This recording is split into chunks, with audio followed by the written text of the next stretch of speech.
Bismillahirrahmanirrahim. Assalamualaikum warahmatullahi wabarakatuh, ibu-ibu. Waalaikumsalam warahmatullahi wabarakatuh. Alhamdulillah.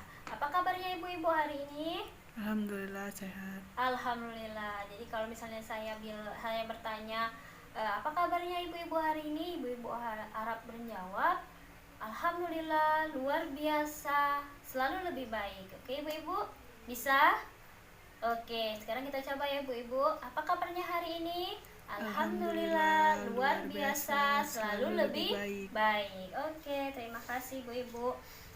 Terima kasih kepada ibu-ibu yang telah hadir pada hari ini dalam pertemuan P2K2 kita dalam bulan ini. Insya Allah ibu-ibu yang hadir dan belum berkesempatan hadir itu bisa hadir kembali mengikuti pertemuan P2K2 kita ini bulan depan. Dan saya mengucapkan terima kasih banyak kepada ibu-ibu yang hari ini sudah hadir. Oke, tepuk salut dulu yuk untuk kita semua. Tepuk salut. Salut, salut. Salut, salut.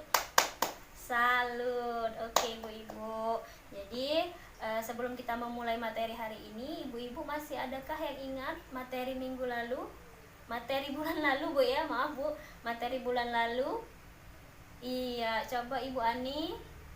Iya, benar sekali, Bu. Terima kasih, Bu ya, bahwa materi kita bulan lalu itu tentang sesi 12, yaitu mencegah penelantaran dan eksploitasi pada anak. Benar sekali, Bu ya. Jadi kira-kira masih adakah yang di sekitar ibu-ibu yang melihat eksploitasi terhadap anak atau penelantaran terhadap anak? Tidak, alhamdulillah, semoga tidak ada lagi Bu ya di lingkungan kita sekitar. Nah, hari ini kita memasuki materi yang baru, yaitu di modul ke-5, di mana modul ke-5 ini tentang kesejahteraan sosial, disabilitas, dan lansia. Oke, ibu-ibu, selanjutnya ibu-ibu, saya akan memperlihatkan ragam dan tingkatan disabilitas. Sekarang ibu-ibu lihat, ini ada gambar Bu ya, jenis disabilitas. Nah, sekarang ibu-ibu bisa lihat di sini gambar yang pertama itu tentang apa ibu-ibu? Gambar yang pertama itu tentang disabilitas fisik. Coba kita lihat ibu-ibu ya, dia pakai tongkat, kemudian kakinya itu sebelah tidak bisa digunakan. Inilah dinamakan disabilitas fisik ya ibu-ibu, di mana disabilitas fisik ini berhubungan dengan kerusakan atau kelainan pada tulang, sendi, otot, atau sistem saraf. Jadi secara garis besar disabilitas fisik ini bisa disabilitas yang dinamakan dengan disabilitas daksa Bu ya. Misalnya contoh nih, kehilangan kaki akibat diamputasi, kemudian polio, kelainan polio, kemudian meningitis, dan lain sebagainya. Nah, selanjutnya kita lihat gambar kedua, disabilitas apa ini Bu? Gambar apa ini Bu? Mata tapi dicoret Bu ya. Nah, ini namanya disabilitas netra, artinya tidak bisa melihat, atau disabilitas yang mengalami gangguan penglihatan secara total, artinya buta seluruhnya Bu ya, atau maupun buta sebagian. Kemudian yang ketiga yaitu apa Bu? Ini apa ini Bu? Gambar apa ini Bu? Iya, telinga Bu ya, disabilitas rungu dan wicara. Artinya kalau rungu itu, disabilitas rungu itu adalah individu yang mengalami kerusakan alat atau organ pendengaran yang menyebabkan kehilangan kemampuan menerima atau menangkap bunyi. Benar sekali. Kemudian disabilitas wicara. Disabilitas wicara itu apa Bu artinya? Sulit mengungkapkan bahasa atau kehilangan kemampuan berbahasanya. Ciri-cirinya apa Bu? Ada nggak yang tahu? Tidak dapat memproduksi suara atau bunyi, kemudian kurang atau tidak menguasai pembendaharaan kata, misalnya kurang mampu dalam merangkai kata. Ibu, gambar kita lihat disabilitas mental atau sebelumnya disabilitas mental ini seperti contoh gambar ya, anaknya sering nendang Bu ya, hiperaktif. Jadi anak disabilitas mental itu mengacu pada ketidakberfungsian intelektual yang disertai ketidakmampuan adaptasi perilaku dan terjadi selama masa perkembangan. Jadi anak-anaknya itu ada gangguan perkembangan Bu ya. Jadi hiperaktif, ini anaknya hiperaktif. Jadi kalau misalnya diminta-minta tolong atau apa, dia lari ke sana, lari ke sini, lari ke sana, lari ke sini Bu ya. Seperti itu. Kemudian yang terakhir itu disabilitas intelektual. Apa Ibu yang dimaksud dengan disabilitas intelektual?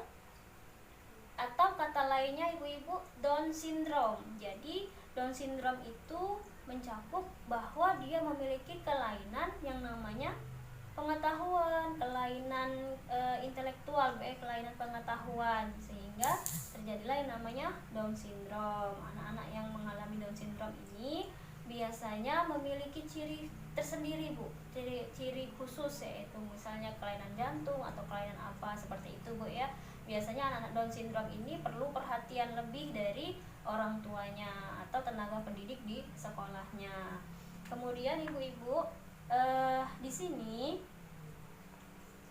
terdapat yang namanya kondisi psikologis Bu. Jadi dengan adanya jenis disabilitas yang kita sebutkan tadi atau kita simak tadi, jadi ada kondisi psikologis dari penyandang disabilitas ini. Jika tidak mendapat dukungan dari lingkungan sekitar, maka biasanya mereka merasa rendah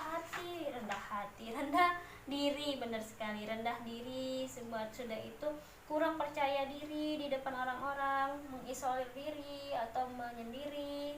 Kemudian cenderung hidup senasib, agresif ya, cepat marah, kemudian apatis, sifatnya kekanak-kanakan dan melakukan mekanisme pertahanan diri ya. Jadi itu Bu ya. Jadi kalau misalnya anak-anak disabilitas ini sebenarnya bukan kita kucilkan Bu, tapi harus kita rangkul, harus kita sayangi, benar sekali Bu ya. Kemudian ada macam-macam penyandang disabilitas Bu, dan kemudian ada yang namanya tingkatan disabilitas Bu ya. Jadi tingkatan disabilitas itu ada yang namanya disabilitas rendah, disabilitas sedang, rendah itu maksudnya ringan Bu ya, disabilitas ringan, disabilitas sedang, disabilitas berat. Nah kita bahas Bu ya, apa yang dimaksud dengan penyandang disabilitas berat itu. Nah di sini penyandang disabilitas berat itu adalah penyandang disabilitas yang disabilitasnya sudah tidak dapat direhabilitasi, tidak dapat melakukan aktivitas kehidupannya sehari-hari, dan atau sepanjang hidupnya tergantung pada bantuan orang lain dan tidak mampu menghidupi diri sendiri. Itu disabilitas berat Bu ya. Kemudian disabilitas sedang itu adalah orang yang mengalami kelainan fisik, mental, fisik dan mental, misalnya keadaan tubuh dengan amputasi 2 tangan atau siku, itu dinamakan disabilitas sedang Bu ya. Ini namanya disabilitas sedang. Kemudian disabilitas ringan Bu. Apa itu disabilitas ringan? Orang yang mengalami kelainan fisik, mental, misal keadaan tubuh dengan amputasi tangan atau kaki. Penyandang disabilitas tersebut mampu melakukan aktivitas sehari-hari sendiri dan tidak memerlukan pertolongan orang lain. Nah Bu ya, di sini ada ragam penyandang disabilitas sehingga dapat kita pahami secara garis besar bahwa penyandang disabilitas ganda dan di sini juga Bu ada yang dinamakan disabilitas ganda Bu. Apa itu disabilitas ganda? Itu adalah seseorang yang menyandang lebih dari satu disabilitas. Misalnya nih Bu, dia sudah diamputasi, kemudian tidak bisa kemana-mana, sudah itu anggaplah disabilitas berat. Di sini ibu-ibu ada nggak di rumahnya yang memiliki anak atau saudara atau siapa yang disabilitas? Ada nggak Bu? Tidak ada? Iya, alhamdulillah Bu ya. Jadi kalau misalnya ibu-ibu menemui seperti ini, harus kita rangkul Bu ya, bukan kita tinggalkan atau bukan kita jauhi. Seperti itu ya ibu-ibu. Sampai di sini ada yang ingin ditanyakan ibu-ibu tentang materi kita? Tidak ada. Tidak ada? Iya ibu-ibunya, silakan ibu-ibu terapkan ya Bu. untuk materi kita hari ini, jangan sampai kita mengucilkan yang namanya disabilitas ibu-ibu ya, seperti itu. Nah, kemudian kalau misalnya tidak ada lagi yang ingin ditanyakan sampai di sini, saya ucapkan terima kasih kepada Ibu Ani yang telah memberikan kesempatan untuk bisa kembali pertemuan bulanan kita di rumahnya, dan semoga ibu-ibu bulan depan bisa hadir kembali dengan sesi selanjutnya, sesi ke-14. Sesi ke-14 ini adalah sesi terakhir dari pertemuan. Nanti kita review apa-apa yang ibu-ibu masih belum paham dari setiap modul ya ibu-ibu. Sampai di sini, lebih dan kurang saya mohon maaf. Sebelumnya ibu-ibu, kita tutup dulu pertemuan P2K2 kita hari ini dengan lafaz hamdalah. Alhamdulillahirobbilalamin. Semoga pertemuan hari ini membawa berkah dan manfaat bagi kita semua. Amin ya rabbal alamin. Lebih dan kurang saya mohon maaf, kepada Allah mohon ampun. Wabillahi taufiq wal hidayah. Wassalamualaikum warahmatullahi wabarakatuh.